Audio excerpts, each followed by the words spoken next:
My name is Jonathan Bean. I'm a clinical application specialist with Hamilton Medical. And in this section, we're going to learn how to turn the ventilator on and off and make initial ventilator settings, including modes, controls, and alarms. First, select the patient group.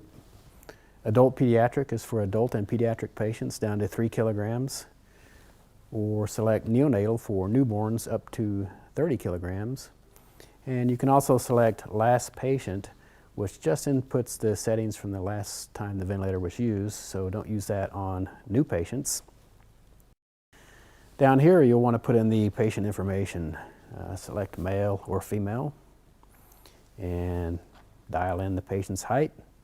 This allows the ventilator to automatically calculate the patient's ideal body weight, which is used for some initial ventilator settings and alarms, and also is used in ASV mode.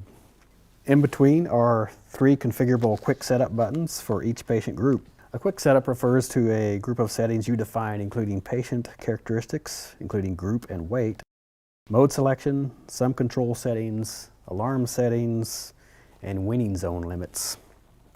Next, touch the Modes tab to enter the Modes menu and select your mode. In the top section, we have volume-controlled adaptive modes. First is synchronized, controlled mandatory ventilation. Next is synchronized intermittent mandatory ventilation. In the next section, we have the pressure-controlled biphasic modes, including pressure-controlled ventilation, pressure-controlled synchronized intermediate ventilation, SPONT mode for pressure support ventilation, dual PAP or dual positive airway pressure mode, and APRV, airway pressure release ventilation. Next we have ASV mode, which is adaptive support ventilation. In the bottom section are the non-invasive modes, NIV or non-invasive ventilation, and non-invasive spontaneous timed ventilation. Select your mode, select confirm. This opens the controls window where you're allowed to put in the settings for each mode. Confirm the modes and settings, and you can see you've now changed modes. Okay, before ventilation, you might want to adjust the alarm, so touch the Alarms tab to open the Alarms window.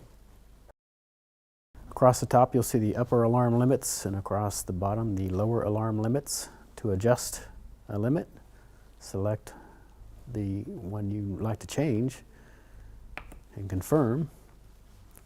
There's also a Limits To window where you'll find other alarms such as your end-tidal CO2 alarm. And then there's also a buffer screen where you can view your most recent alarm occurrences. And once you've viewed those, you can just hit reset and that clears the buffer window. And then just close the Alarms tab. To start the ventilator, simply press Start Ventilation on the screen.